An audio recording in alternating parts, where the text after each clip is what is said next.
Hi everybody, it's Miss Lightsy here, and today I want to read to you What If You Had Animal Feet by Sandra Markle, illustrated by Howard Macmillan.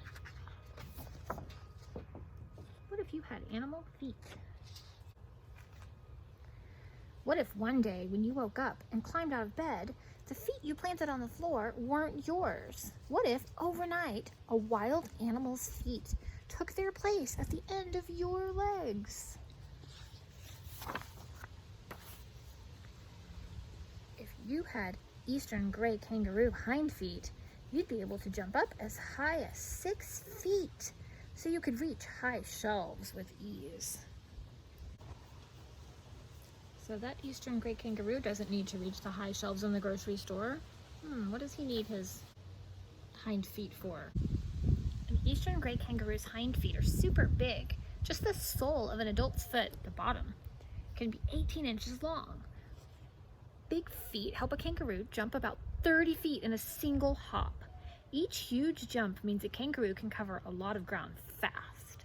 In fact, eastern gray kangaroos live in groups called mobs. When one kangaroo senses danger, it thumps its hind feet on the ground to warn the others.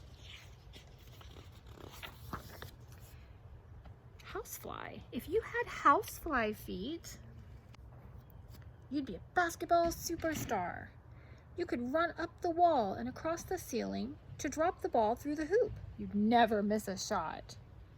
A housefly's feet have tiny claws for gripping.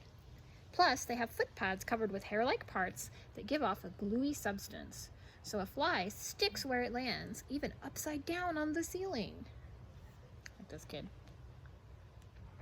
In fact, a housefly's feet are also covered with sensors that are like your tongue's taste buds, so a fly can taste what it steps on.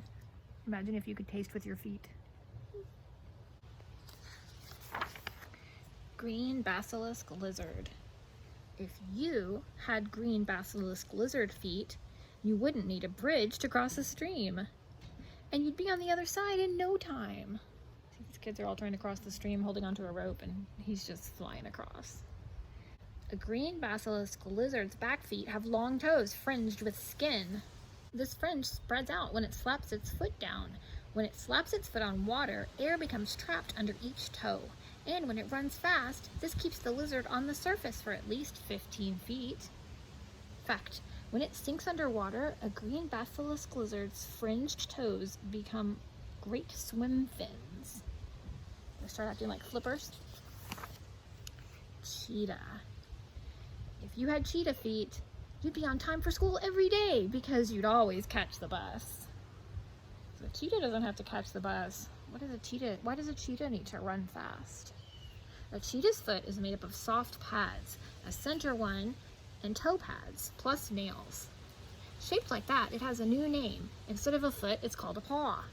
A cheetah's paw pads are tough and ridged like tire treads, and the cheetah's sturdy nails act like cleats. So its paws keep it from slipping during super fast sprints. Kind of like if you play soccer or football and you wear cleats. They work the same way. These amazing paws help a cheetah run as fast as 70 miles per hour. That's faster than any other land animal. In fact, a cheetah's pattern of footprint ridges are as unique as a fingerprint, which means no two cheetahs have the same paws. Gray wolf. If you had gray wolf feet, you could play barefoot in the snow and still have toasty, warm tootsies. Tootsies are your feet. A gray wolf's feet are called paws too. When crossing snow, a gray wolf's toes separate and stretch apart. That makes its paws bigger and, like wearing snowshoes, spreads out its weight. This means its paws don't sink in as deep, which makes walking or running easier. In fact, a special network of tiny blood vessels helps keep a wolf's feet warm, even on ice.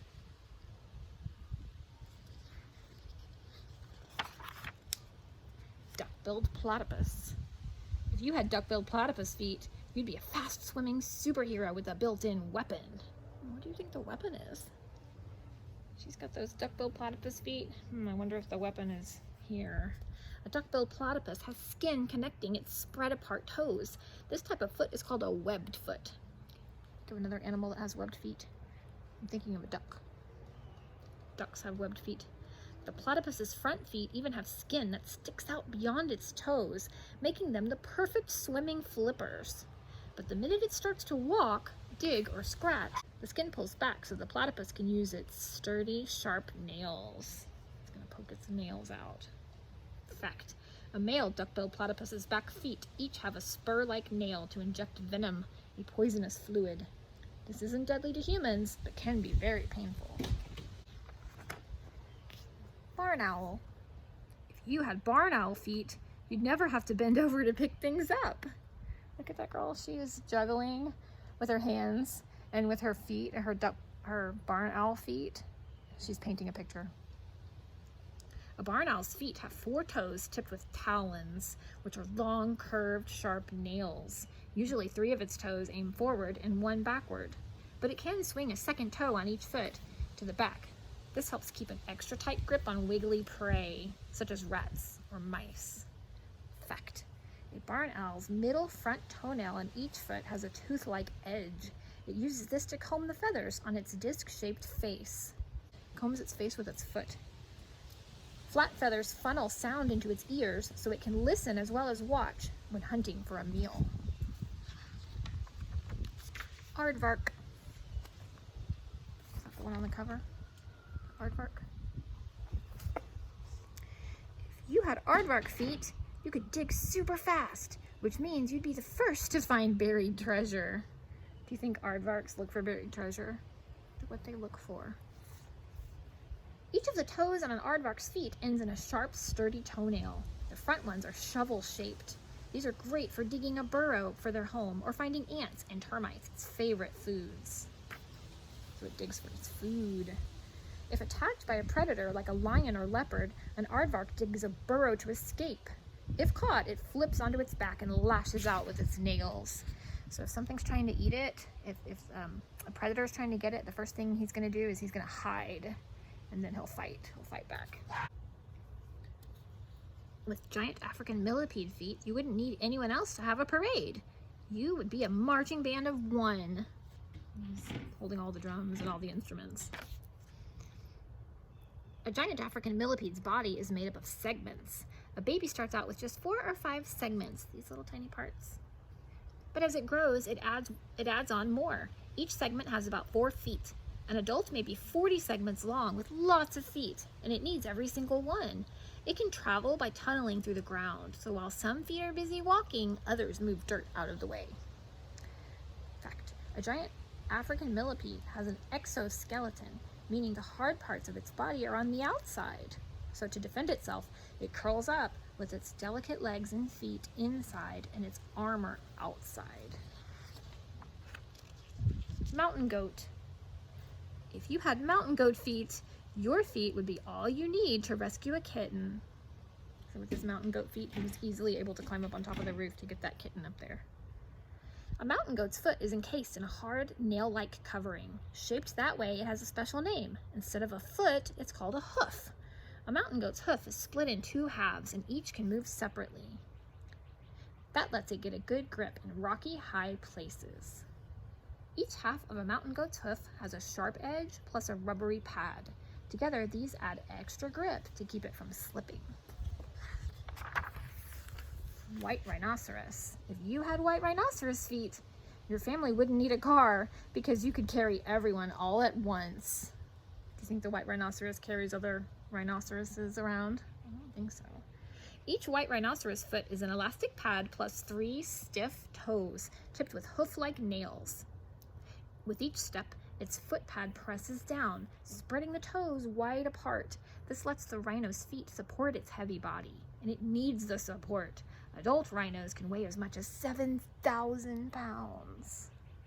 In spite of their size, white rhinos can run as fast as 30 miles per hour, but only over short distances. Wild animal feet could be cool for a while, but you don't need your feet to grab food, run on water, or stand upside down on the ceiling. And you don't need your feet to stay well-groomed or taste what you step on. But if you could have wild animal feet for more than a day, which kind would be right for you? Luckily, you don't have to choose. The feet at the end of your legs will always be people feet. They're what you need to run, walk, dance, skip, hop, and even just stand in one place. With the right footwear, you can do lots more. Plus, your feet can look very stylish while you're being active. So I'm going to summarize this part for you. It says what's special about your feet. It says that each foot is unique. It's rare for anyone to have 2 feet that are exactly alike. They're as unique as fingerprints.